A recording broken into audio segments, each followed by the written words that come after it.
Assalamualaikum warahmatullahi wabarakatuh. Perkenalkan, nama saya Melcida Melani Marune dengan NIM 19031110057 Prodi Agroteknologi angkatan 2019. Jadi, di sini saya akan menjelaskan jawaban UTS mata kuliah Manajemen Sumber Daya Manusia.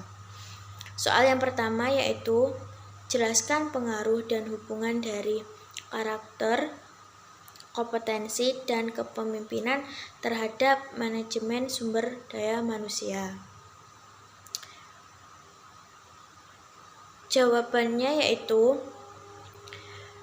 karakter merupakan sifat tertentu setiap individu meliputi kepribadian dan watak.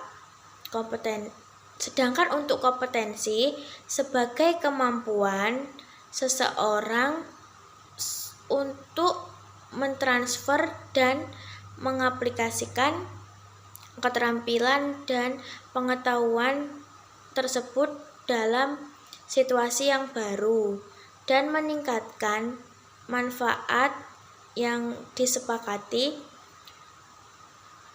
Sedangkan untuk kepemimpinan adalah cara seseorang pemimpin untuk mempengaruhi perilaku bawahan agar mau bekerja sama dan bekerja secara produktif untuk mencapai tujuan organisasi. Sumber daya manusia merupakan tokoh sentral dalam organisasi.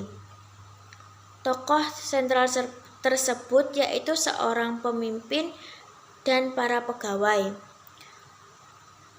Organisasi harus memiliki pegawai yang berpengetahuan dan berketerampilan serta usaha untuk mengelola perusahaan seoptimal mungkin sehingga kinerja karyawan meningkat agar aktivitas manajemen berjalan dengan baik, dan suatu organisasi harus memiliki pemimpin yang dapat mengarahkan pegawainya untuk bekerja dengan efektif dan efisien.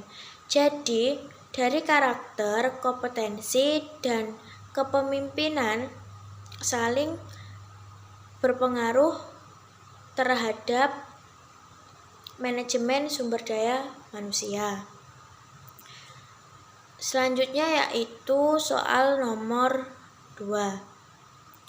Jelaskan serta berikan contoh penerapan dan metode yang digunakan dari perencanaan, desain, dan analisis jabatan dalam manajemen sumber daya manusia. Jawabannya yaitu untuk perencanaan adalah proses peramalan yang sistematis yang menghubungkan kebutuhan sumber daya manusia sebuah perusahaan dengan rencana strategisnya untuk memastikan bahwa tenaga kerjanya memadai, kompeten, dan berkualitas untuk mencapai tujuan organisasinya.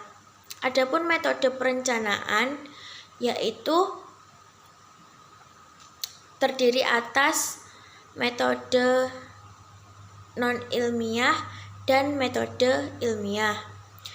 Metode non-ilmiah diartikan bahwa perencanaan sumber daya manusia hanya didasarkan atas pengalaman, imajinasi, dan perkiraan-perkiraan dari perencanaan saja. Metode ilmiah diartikan bahwa dilakukan berdasarkan atas hasil analisis dari data, informasi, dan peramalan atau forecasting dari perencananya. rencana sumber daya manusia semacam ini risikonya relatif kecil karena segala sesuatunya telah diperhitungkan terlebih dahulu. Sedangkan untuk desain jabatan adalah proses penentuan tugas-tugas yang akan dilaksanakan, metode-metode yang digunakan untuk melaksanakan tugas, dan bagaimana pekerjaan tersebut berkaitan dengan pekerjaan lainnya. Adapun metode desain yaitu high performance work system,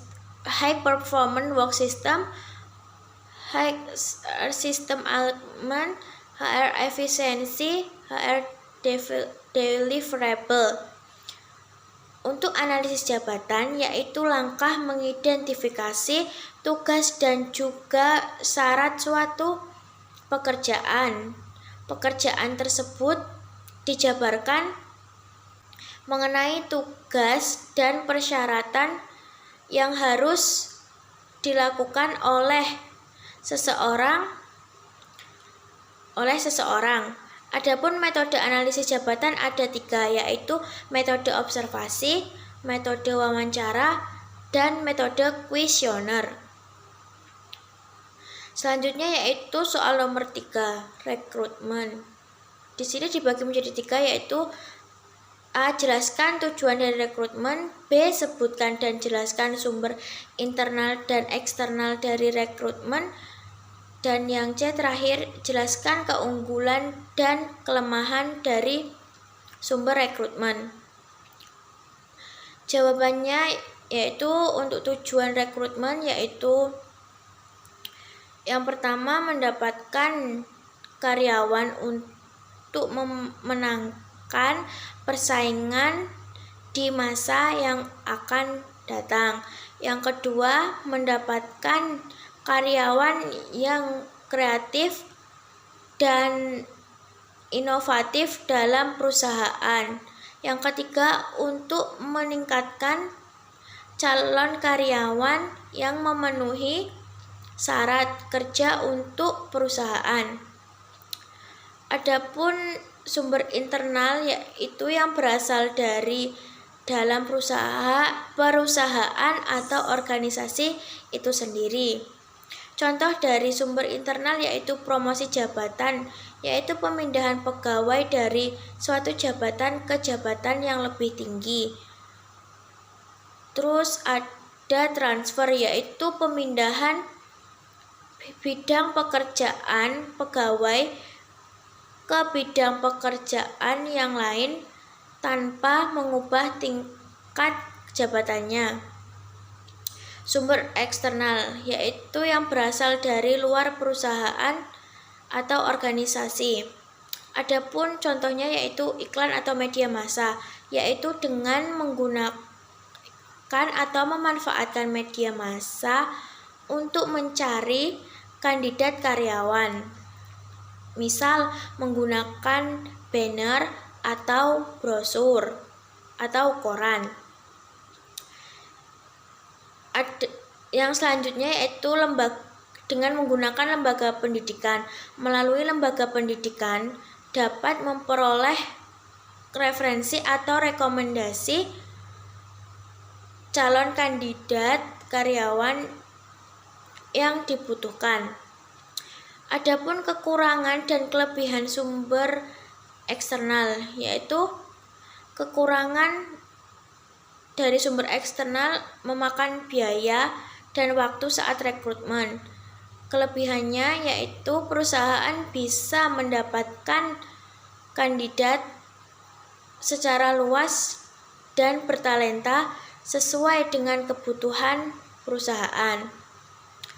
Kekurangan dan kelebihan sumber internal.